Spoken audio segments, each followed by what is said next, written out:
அம்மனுடைய 51 சக்தி பீடங்களில் இந்த சக்தி பீடமானது ராஜ மாதாங்கி ஷியாமளா சக்தி பீடம் அப்படின்னும் அழைக்கப்படுது.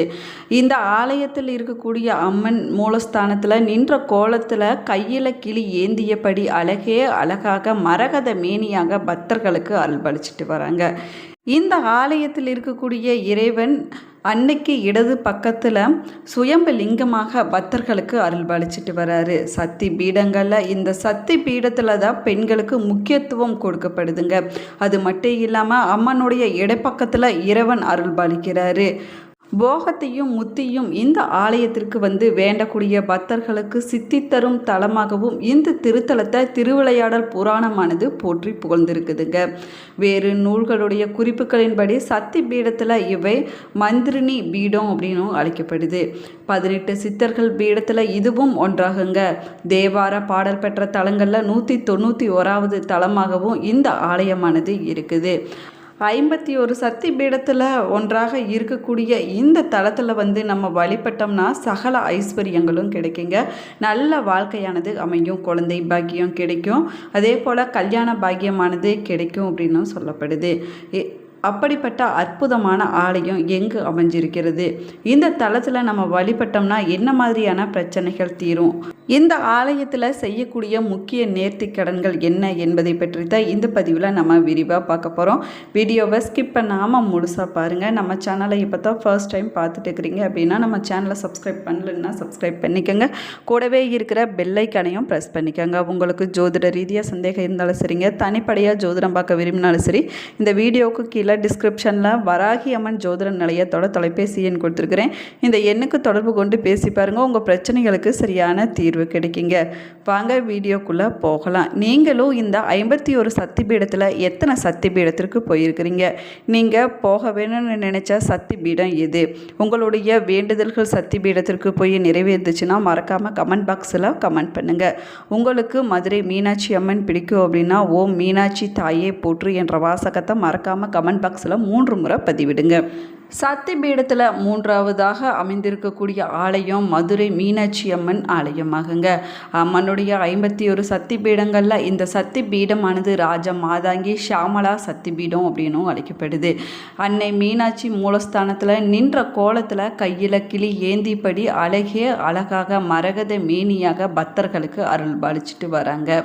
18 சித்தர்களுடைய பீடத்தில் இதுவும் ஒன்றாக சொல்லப்படுதுங்க. 51 சக்தி பீடங்களில் 3வதாக இருக்கக்கூடிய சக்தி பீடம் மதுரை மீனாட்சி அம்மன் திருக்கோவிலாகும். அம்மனுடைய 51 சக்தி பீடங்களில் இந்த சக்தி பீடமானது ராஜ மாதாங்கி ஷியாமளா சக்தி பீடம் அப்படின்னும் அழைக்கப்படுது. தேவார பாடல் பெற்ற தலங்களில் 191வது தலமாகவும் இருக்குதுங்க. இந்த ஆலயத்துக்கு புராண பெயர்கள் நிறைய இருக்குதுங்க. திரு ஆலவாய் கூடல், நான்மாட கூடல், கடம்பவனம். இந்த ஆலயத்தில் இருக்கக்கூடிய தலை விருச்சகம் கடம்ப மரமாகுங்க. இந்த தலத்தை பூலோக கைலாசம் அப்படின்னு சொல்லுவாங்க. இந்த தலத்தினுடைய பெயரை படித்தாலோ இல்லைன்னா நம்ம கேட்டாலோ போதுங்க, முத்தியானது கிடைக்கும் அப்படின்னு சொல்லப்படுது. முன்னொரு காலத்தில் பாண்டிய நாட்டை மயிலத்தோசன் என்ற அரசன் சிறப்பாக ஆட்சி செஞ்சுட்டு வந்திருக்கிறாரு. இவர் சோழ அரசன் சூரசேனனுடைய மகளான காஞ்சன மாலையை திருமணம் செஞ்சிருக்கிறாரு. ஆனால் திருமணமாகி ரொம்ப நாட்களாக இந்த தம்பதிகளுக்கு குழந்தை பாக்கியமானது கிடைக்கலுங்க.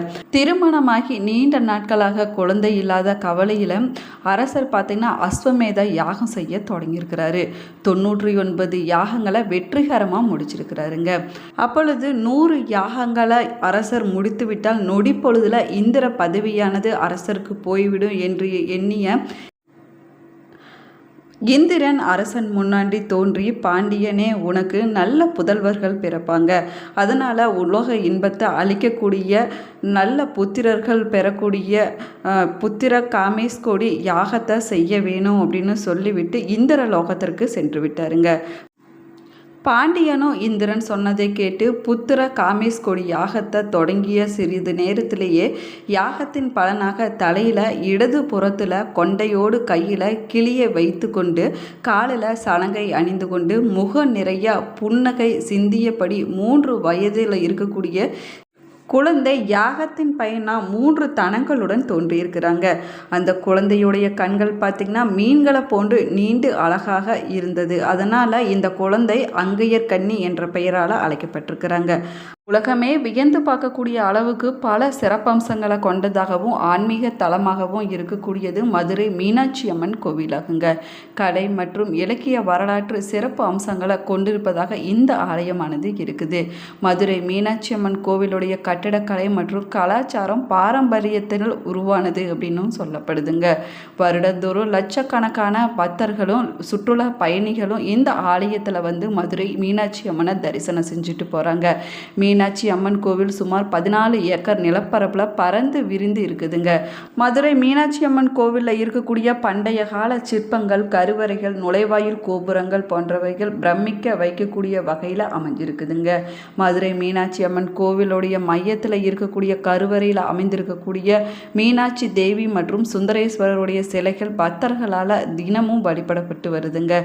கருவறையில் இருக்கக்கூடிய சிற்பங்கள் மற்றும் தூண்கள் தெய்வீக தன்மை கொண்டதாக அமைஞ்சிருக்குதுங்க.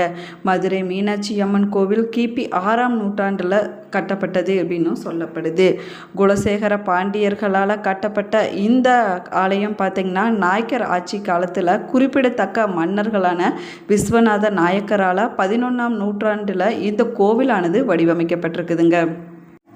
மதுரை மீனாட்சி அம்மன் கோவிலில் நடக்கக்கூடிய மிக முக்கியமான திருவிழாவாக சொல்லக்கூடியது சித்திரை திருவிழா ரொம்பவே பிரசித்தி பெற்றதாகுங்க.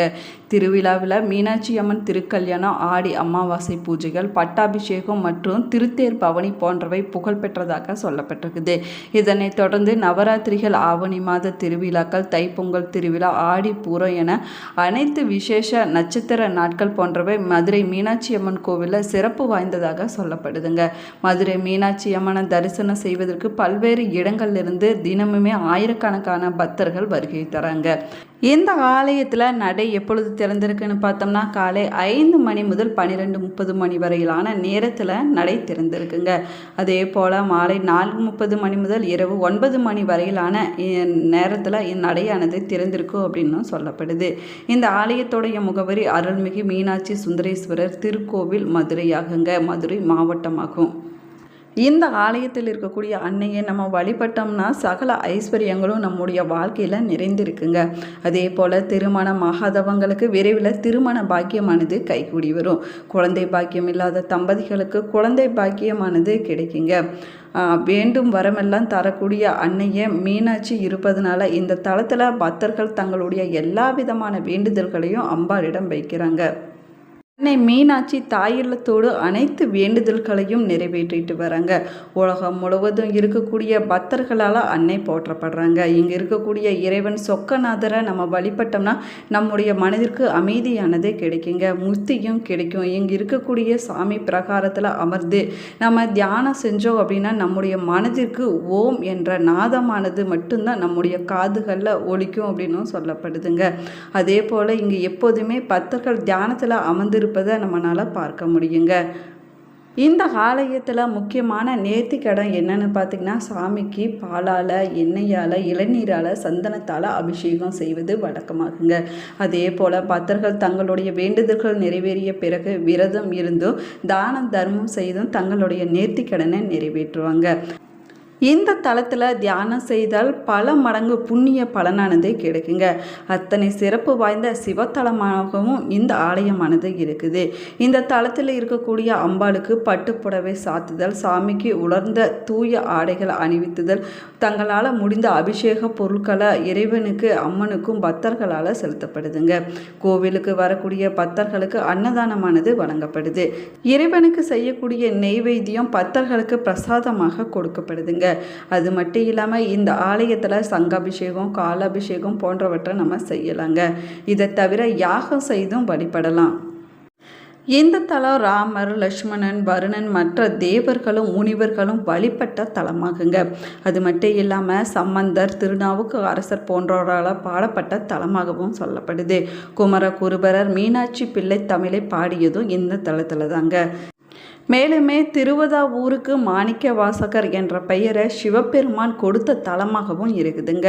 நவகிரக தலங்களில் இந்த தலமானது புதனுக்குரிய தலமாகும். இந்த ஆலயத்தில் உள்ளே நுழைந்த உடனே சாமி சன்னதியின் நடராஜர் இடது கால் ஊன்றி வலது காலை தூக்கி நடனம் ஆடக்கூடிய காட்சியை நம்மளால் பார்க்க முடியுங்க. இந்த பதிவு உங்களுக்கு பயனுள்ள தகவல்களை கொடுத்துருக்குன்னு நினைக்கிறேன். இந்த பதிவு உங்களுக்கு பிடிச்சிருந்தால் லைக் பண்ணுங்கள், ஷேர் பண்ணுங்கள், கமெண்ட் பண்ணுங்கள். இன்னும் நம்ம சேனலை சப்ஸ்கிரைப் பண்ணலன்னா சப்ஸ்கிரைப் பண்ணிக்கோங்க. கூடவே இருக்கிற பெல் ஐக்கானையும் ப்ரெஸ் பண்ணிக்கோங்க. Thank you friends.